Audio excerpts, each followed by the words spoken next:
My name is Paige Afton, and I am 32 years old. Exactly 3 days ago, I sat in a sleek, sterile conference room inside a downtown law office, read a single page of legal paper, and began laughing so loudly and uncontrollably that the seasoned corporate attorney placed his pen down on his desk, looked at me with deep concern, and gently asked if I required a glass of cold water. My biological parents had not spoken a single word to me in over 2 full years. There had been no birthday cards sent to my apartment, no holiday phone calls, and not even a simple, brief text message to ask if I was still breathing. Then, completely out of the blue, their retained lawyer mailed me one single document, a simple, 1-page agreement. They desperately required my physical signature to sell my late grandfather's historic lake house, which happened to be the only place on this entire earth that had ever felt like a real home to me. That document was intended to strip the very last piece of my heritage away from me. Instead, it delivered the one thing my family had spent 32 years denying me: irrefutable, ironclad proof that someone in this world had loved me enough to decide I was worth protecting. To truly comprehend how a single sheet of paper could shatter a family's carefully constructed narrative, you have to go back to the beginning, back to a cold, tense Christmas dinner that permanently ended my relationship with my parents. I grew up just outside the city of Knoxville, Tennessee, in a picturesque, insular suburban community where everybody cheerfully waved at everybody else on Sunday mornings, and where your personal business was never truly your own. My father, Gerald Afton, managed the primary local branch of First Heritage Bank. He was an immensely respected community figure, a man known for his firm, authoritative handshake, his polished leather shoes, and the pristine, meticulously ironed dress shirts he wore to church every single week. My mother, Diane, directed the neighborhood women's Bible study group and single-handedly organized the annual town harvest potluck with military precision. Together, standing side by side on their manicured front lawn, they looked like the ideal, picture-perfect parents you would see inside a factory-installed photo frame at a home decor store. And then there was my younger sister, Meredith. She was 3 years younger than me and somehow always 3 full steps ahead in my parents' glowing eyes. Meredith was promptly enrolled in high-end private piano lessons. I was offered a lukewarm maybe next year if the family budget allows. Meredith received a clean, reliable used Honda Civic for her 16th birthday so she wouldn't have to suffer the embarrassment of riding the school bus. I was handed a regional bus pass and a gentle suggestion to ask around town about part-time evening work to earn my own way.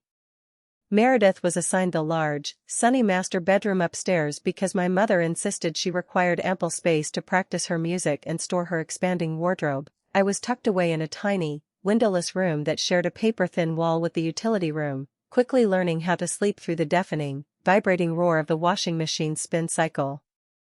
I am not laying out these details to solicit your pity. I am telling you all of this because every single detail matters deeply to the truth of what occurred. My parents never physically struck me, nor did they ever scream wild, profanity-laced insults at me across the dinner table. Their cruelty was far more subtle, systematic, and polite. They simply allocated their resources and emotional warmth differently, viewing me as an unnecessary budget line item that could be routinely trimmed without any major social consequences.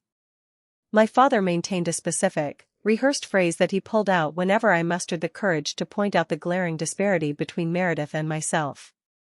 He would slowly set his fork down on his plate, look at me across the dining table with an expression of tired disappointment, and say, "Meredith requires a bit more help to find her footing, Paige. You are the strong, independent one. That has always been what I admire most about you." I foolishly believed him for a very long time. I wore that label of being the strong one like a badge of honor, taking immense pride in my ability to endure hardship without complaining. I worked grueling double shifts at a local diner all through high school to pay for my own prom dress, buy my own textbooks, and keep gas in my second-hand car. It took me nearly a decade of emotional maturity to finally realize that in Gerald Afton's selective vocabulary, strong did not mean admirable, brave, or respected. It simply meant low maintenance. It meant she will not create a public fuss. It meant she is not worth our time, energy, or money. I was the very first person in the history of the Afton family to graduate from a 4-year university, earning a Bachelor of Science in Accounting from the State University while working 25 hours a week at a commercial tax preparation office. 4 brutal years of sacrifice, no financial assistance from my parents, no cosigner on my mountain of student loans, just me, my textbooks, and a persistent alarm clock set for 5:15 a.m. every single morning. My parents had assured me for months that they would attend my graduation ceremony. My mother had even spent weeks selecting the specific pastel dress she planned to wear, while my father repeatedly asked what time the VIP parking lots opened. I reserved 4 prime seats in the stadium, 2 for them, 1 for Meredith, and 1 for my beloved grandfather, Howard Afton, who was the single human being in my life who had never once made me feel like an unnecessary afterthought. On the morning of my graduation, as I stood in my tiny dorm room holding a freshly ironed blouse and a pair of black heels I had purchased on clearance, my phone rang at 7 o'clock sharp. Paige, something urgent has come up, my father's voice came flatly through the speaker. Your sister is moving into her new apartment downtown today, and she desperately needs our help loading the heavy furniture into the truck. I stood frozen, listening to the background noise over the line. I could hear my mother loudly asking Gerald where he had misplaced the packing tape gun. It's really just a long, boring ceremony, honey, my mother called out in the background, her voice carrying through the phone. You already earned the actual degree, so sitting in the sun for 3 hours won't change anything. I walked across that massive stadium stage completely alone. I sat in an endless row of celebrating strangers whose families were cheering, holding signs, and crying tears of pride in the stands. I took my own graduation photograph using the 5-second timer on my phone, propping the device against a concrete park bench outside the arena. Later that afternoon, as I sat alone in a local coffee shop, my phone rang again. This time, it was Grandpa Howard. I am so extraordinarily proud of you, Paige, he said, his voice raspy and thick with emotion, that specific, gravelly tone his voice took on whenever he was actively fighting back tears. You did this all on your own, kiddo. And don't you worry about a thing. I have already taken care of everything for you. I did not comprehend the true, monumental weight of what Grandpa Howard meant on that afternoon. I naively assumed he was referring to a sweet graduation card he had mailed, or perhaps a small cash check tucked inside the envelope. I would not understand the brilliant, calculating depth of his words for another 7 long years. I met Daniel Reeves when I was 26 years old. He was a licensed commercial electrician who was rewiring the old office building where I had just secured my first real job as a junior corporate accountant. I actually heard him long before I ever saw him. He was singing loudly under his breath while tracing a complex electrical conduit line behind the drop-ceiling tiles in the hallway. It was an old Johnny Cash song, wildly off-key, but delivered with absolute, joyful commitment. Daniel ran his own small, independent electrical contracting business out of a second-hand white van with his business name neatly stenciled on the side. He worked 14-hour days, his hands were calloused, his work boots were permanently scuffed with plaster dust, and he brought me a bunch of bright wildflowers purchased from a local gas station on our 3rd date because he candidly admitted the florist shop was closed and he refused to show up at my apartment empty-handed. We were married when I was 28 years old in a small, intimate ceremony on the steps of the county courthouse. Grandpa Howard had passed away 3 years prior, and I still felt the massive, aching void he left behind every single time something wonderful happened in my life that I couldn't call and share with him. My parents attended the courthouse ceremony briefly, looking deeply uncomfortable the entire time. At a family dinner the following week, my father sat at the head of the dining table, looked across a roasted chicken at Daniel, and stated with a terrifying, calm demeanor, I really thought you would aim significantly higher in life, Paige. An electrician? That is a substantial step down for an Afton. My mother tightly pressed her lips together in agreement, while Meredith casually scrolled through her phone. Daniel didn't flinch or raise his voice. On the quiet drive home that night, he stared straight at the dark road ahead and said softly, I don't give a damn if your father respects my trade, Paige. But I will be damned if I let him disrespect you. I desperately wanted to sever all ties with my parents right then. I was on the absolute verge of doing it. But Grandpa Howard had only been gone for 3 years, and a stubborn, desperate part of my spirit kept holding on, some foolish, lingering belief that he would want me to keep trying, keep attending family dinners, and keep being the forgiving, strong daughter. So, I stayed in their orbit for a little while longer. The absolute breaking point arrived on Christmas Day. 15 relatives were crammed into my parents' spacious living room, uncles, aunts, and cousins circulating with sweet tea while holiday music played softly in the background. Meredith quietly pulled me into the kitchen, away from the crowd. She needed $5,000 in cash, the third time she had asked me for a substantial loan in 2 years. The first 2 loans, her word, certainly not mine, remained completely unpaid. She claimed she needed the capital to purchase initial retail inventory for a trendy clothing boutique she was planning to open downtown. I looked her in the eyes and declined, politely, clearly, and firmly. Meredith immediately turned on her heel and walked back into the crowded living room with visibly wet eyes and a trembling lower lip. My father stood up from his leather recliner as if he had been fired from a cannon. What kind of selfish, bitter sister blatantly refuses to help her own family in a time of need? He demanded loudly, ensuring his voice carried to every single corner of the house. My Aunt Linda froze mid-pour over the punch bowl. My cousin Rachel stared at me with wide, horrified eyes. "You have changed for the worse, Paige," Gerald announced to the entire room. "You have become incredibly cold and calculating." Then, my mother leaned toward my Aunt Carol, whispering in a loud, conspiratorial tone that she intentionally pitched for the room to hear, "She has been acting like this ever since she married that man. I honestly believe she requires professional psychiatric help." An absolute, suffocating silence descended over the 15 people in that room. Not a single person opened their mouth to defend me. Aunt Linda stared intently at the carpet. Uncle Ray suddenly developed an intense interest in coughing into his napkin. My cousin Rachel looked at me as if she wanted to speak, but lacked the courage to shatter the family narrative. I stood frozen in the exact center of that crowded room and experienced a terrifying sensation I hadn't felt since my college graduation day. I felt completely invisible, utterly isolated, and surrounded by people who viewed me as a flaw. I calmly put on my winter coat, walked over, and kissed my cousin Rachel's baby on the forehead. Daniel was already standing at the front door, the car keys in his tight fist, his jaw set in iron. I walked out of that house, and I never stepped foot across their threshold again. Silence is an extraordinarily peculiar phenomenon. Most people assume that going completely non-contact with toxic family members feels immediately peaceful and serene. And in many ways, it was 2 full years without receiving passive-aggressive phone calls, 2 years without enduring weaponized guilt trips, and 2 years without listening to my mother sigh theatrically while my father explained why Meredith deserved my hard-earned money. But silence is rarely empty. It is usually filled with the malicious narratives that other people construct to cover their own shame. Within weeks of that explosive Christmas, my parents manufactured a clean, convenient story and distributed it to every relative, neighbor, and church member who would listen.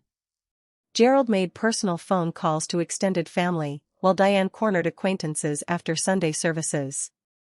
Their public narrative was smooth, rehearsed, and absolute. Paige has suffered a severe emotional breakdown.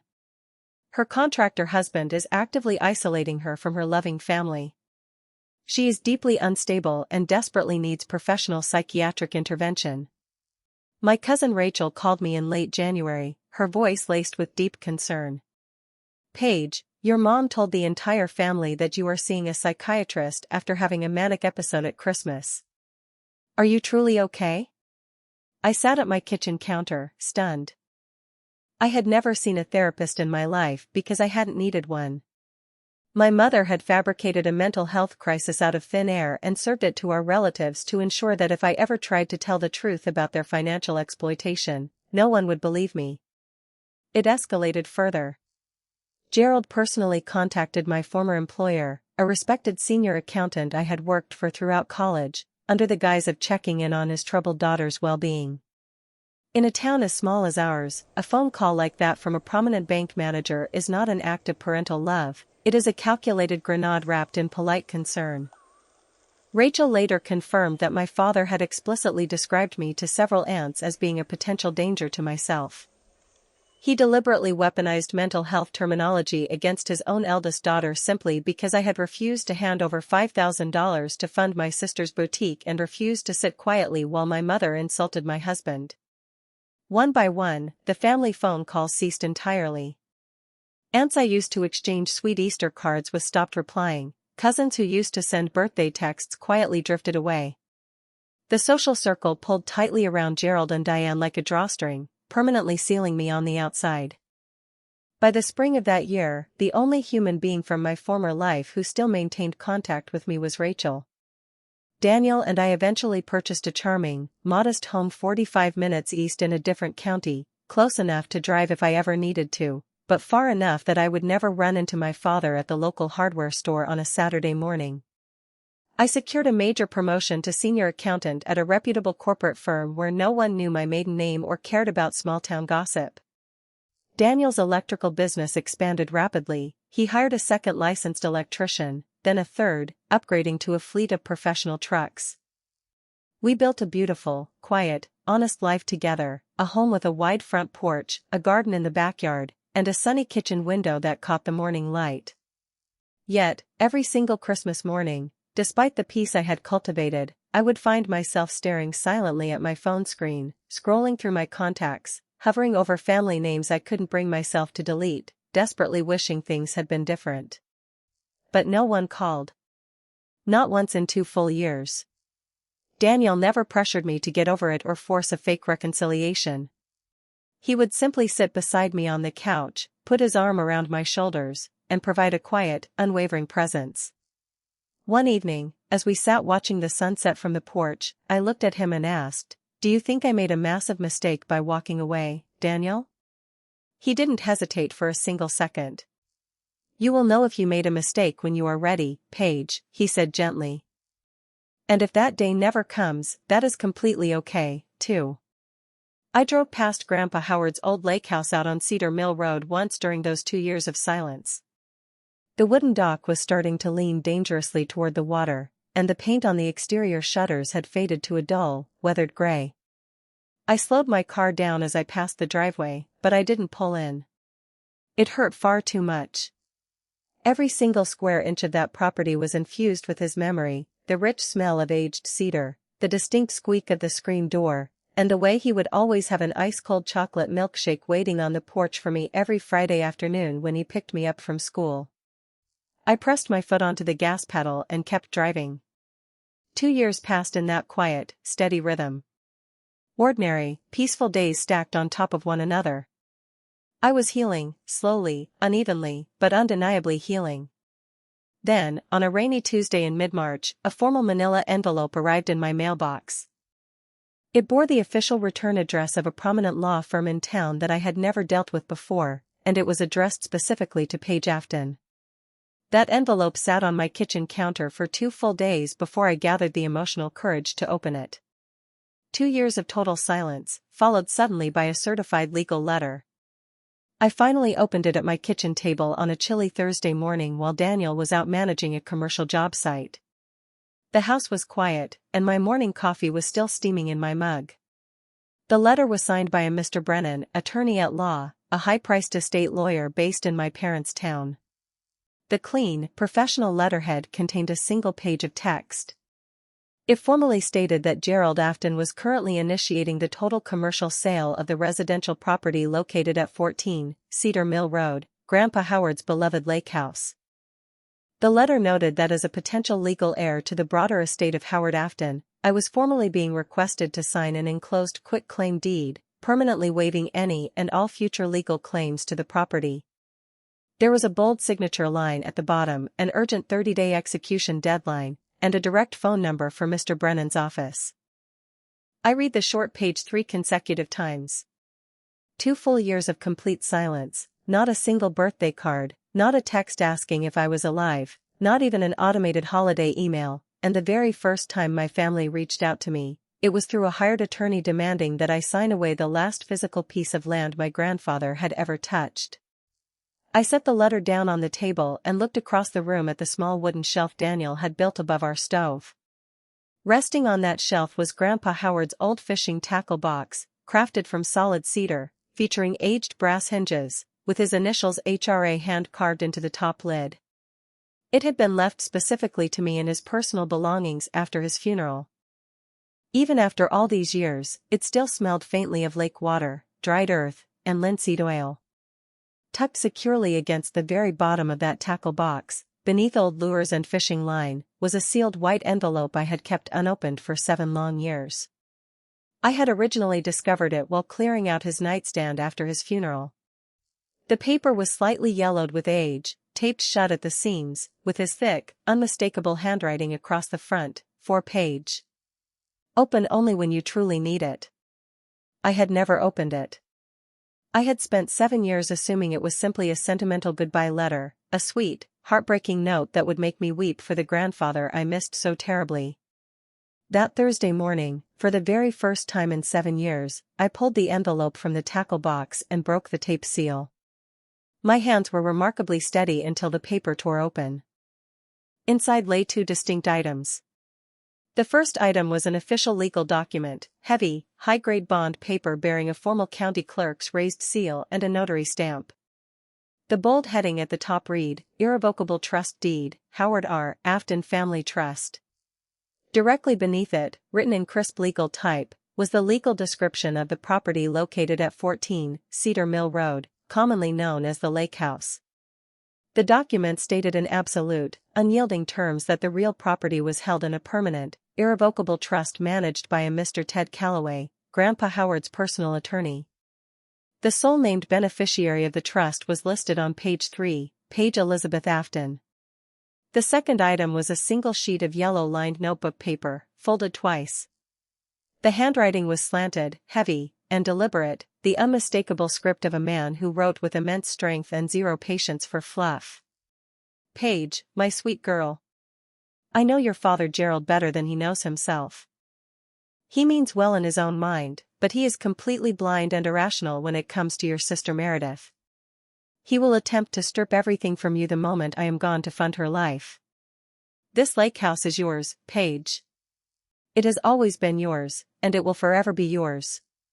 Do not let a single person in that family convince you otherwise. All my love, Grandpa Howard. I sat on my kitchen floor with my back pressed against the lower cabinets and wept. They were not tears of sorrow or heartbreak, they were tears of profound, overwhelming redemption. He had known. Before I ever walked out of that toxic Christmas dinner, before I ever met Daniel, and before I ever stopped answering my father's demands, Grandpa Howard had seen the entire chessboard.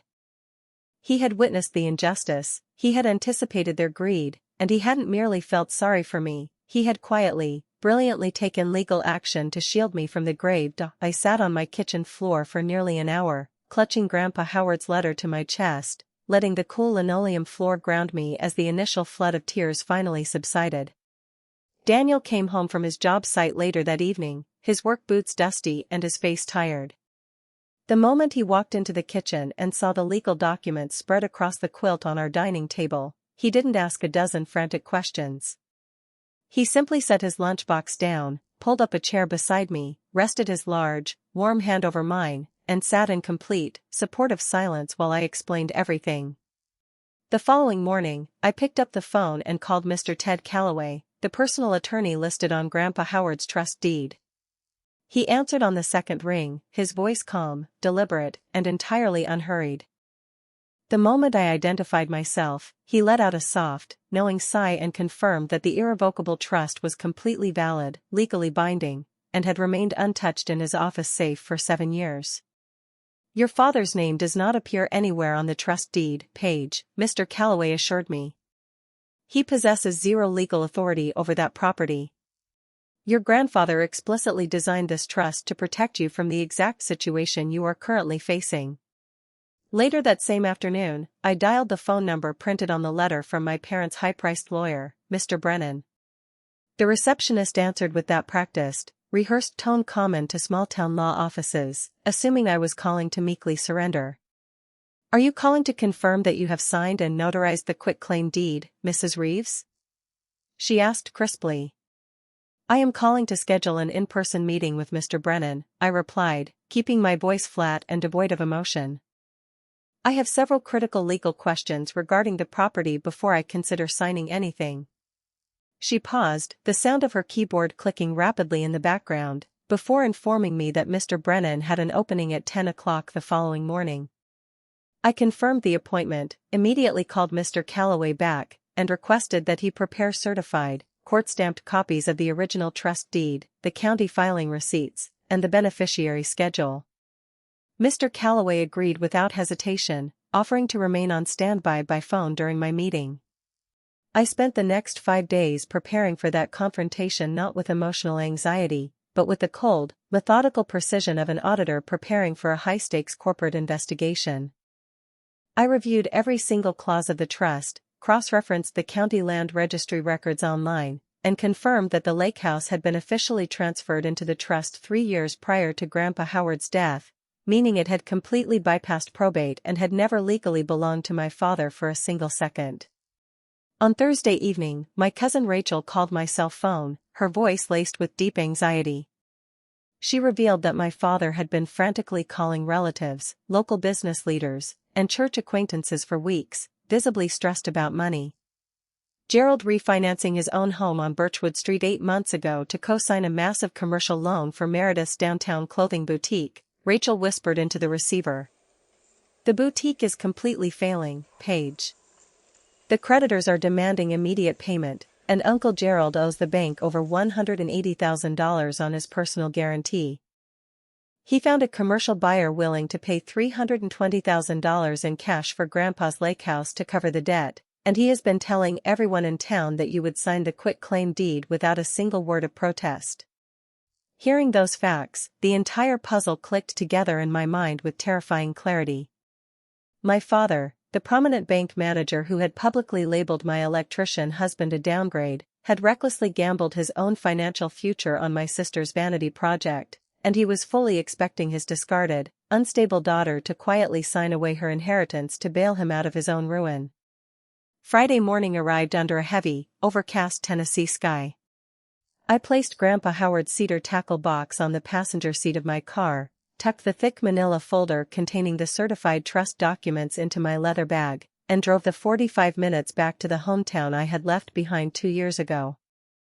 Walking up the carpeted stairs to Mr. Brennan's second-floor law office on Main Street, the familiar smells of aged paper and stale coffee filled the hallway. The receptionist offered me a rehearsed, pitying glance as she directed me into the main conference room. I stepped through the door, and there, sitting at the far end of a polished mahogany table in an iron dress shirt with his hands folded neatly before him, was my father, Gerald Afton. He looked up at me with that familiar, commanding posture he used at his bank, offering an artificial, gentle smile that was pitched just low enough to sound caring while reminding everyone in the room who held authority. "Sit down, Paige," he said smoothly, gesturing to the chair across from him. "Let's get this handled quickly. I know you're busy." I didn't sit down immediately. I looked at Mr. Brennan and noted that I had been informed this would be a private consultation between myself and legal counsel. Brennan adjusted his tie nervously, explaining that Mr. Afton had specifically requested to be present to facilitate a swift resolution. I took my seat, set my leather bag beside my chair, and placed my manila folder flat on the table, keeping it closed. My father leaned forward, elbows resting on the mahogany, and launched into his practiced sales pitch. "Look, Paige. I know things have been somewhat strained between us, but this isn't about our personal feelings. This is about managing family real estate. The lake house has been sitting empty and decaying for years. I have a buyer ready to close at $320,000. Your sister's business requires a temporary bridge loan, and this sale solves our family's problems cleanly. Your grandfather would have wanted us to handle it this way." Hearing him invoke Grandpa Howard's name, using the memory of the single human being who had actually loved and protected me to manipulate me into surrendering my inheritance, made an icy, unbreakable calm settle over my soul. Brennan slid the single-page quitclaim deed across the polished wood toward me. I picked it up, read every single clause slowly, and set it back down. "You haven't asked me how I am doing a single time, Dad," I said, my voice flat and entirely unbothered. In 2 full years, this is the very first contact you have initiated with me, and it came through a hired law firm asking for a signature. My father's jaw tightened, his gentle demeanor instantly hardening. I am not here to rehash ancient emotional grievances, Paige, he snapped. I am here to handle a piece of real estate. If you refuse to sign, it simply costs the family more money and delays the process. Don't make this unnecessarily complicated. Don't make this complicated, I repeated softly, staring straight into his eyes. The exact phrase you used when you told 15 relatives at Christmas that I was mentally broken.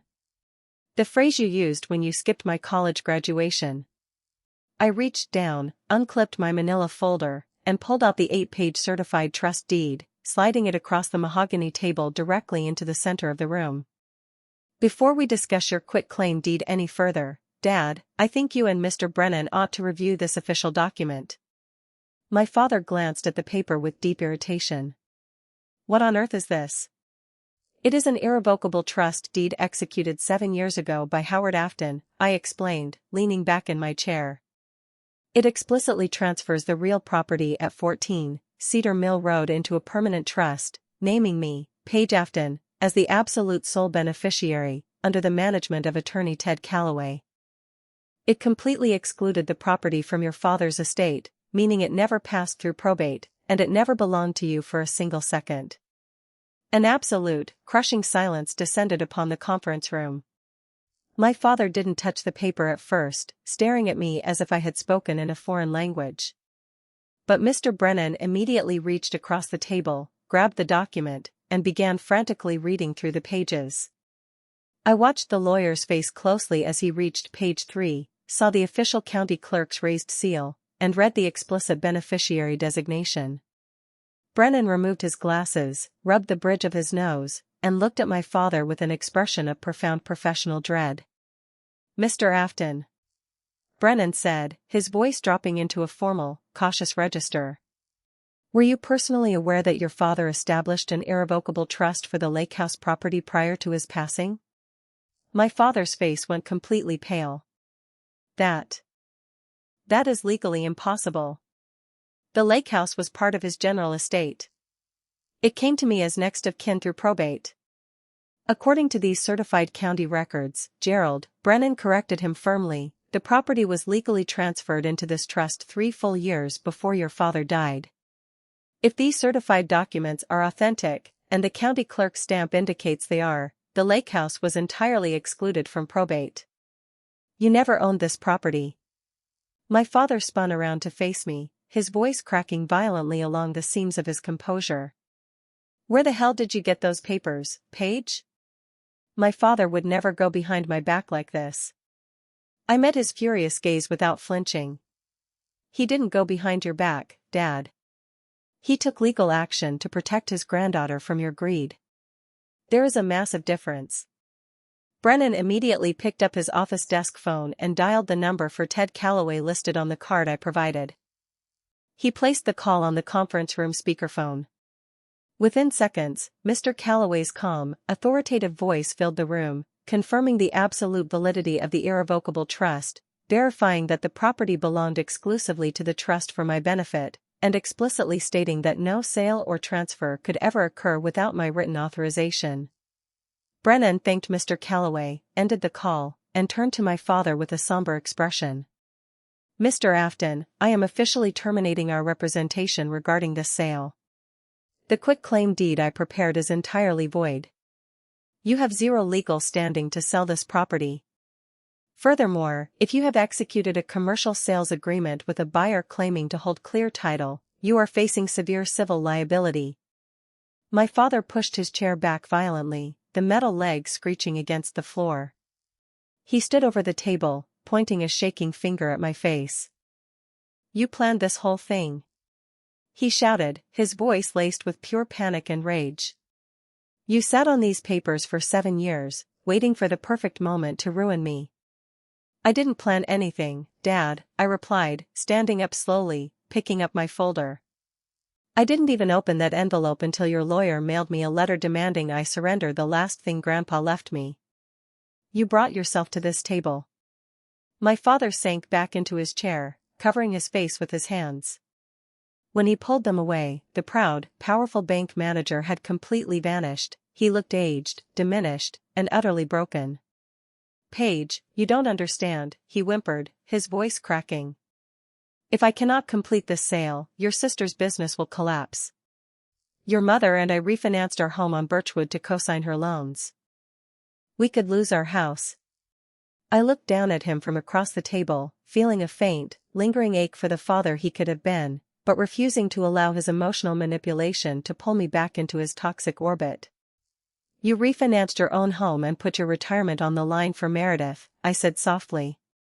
"And in all those 2 years of non-contact, you never once called to ask if I was okay. You don't want a daughter, Dad. You wanted a scapegoat. And I am no longer available for the job." I packed my folder into my bag, turned on my heel, and walked out of the conference room, leaving my father sitting in silence beside his voided deed.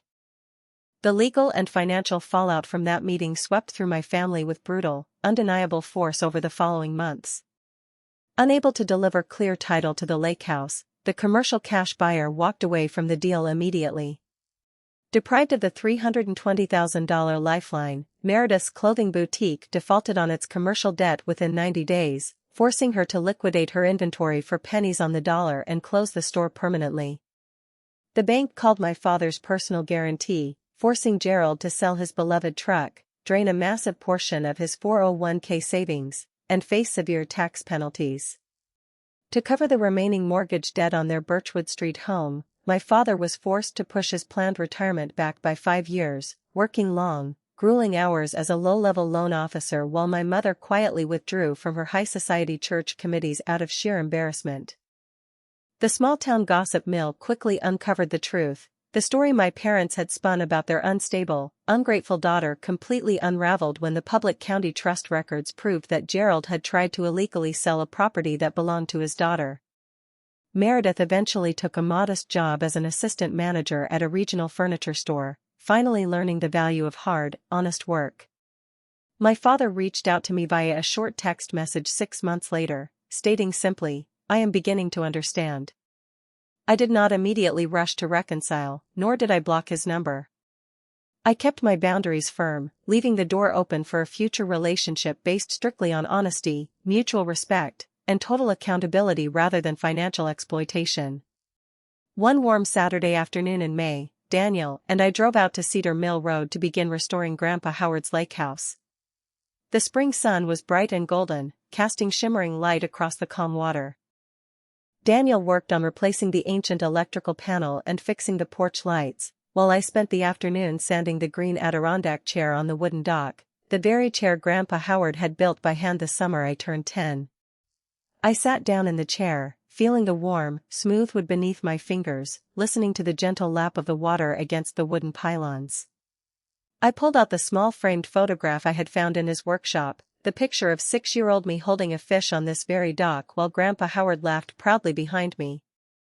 I looked up at the endless blue sky, feeling an incredible, deep sense of peace wash over my heart. I was no longer the invisible, low-maintenance daughter waiting for permission to exist. I was a strong, loved, and deeply protected woman, sitting on the porch of a home that no one could ever take away from me.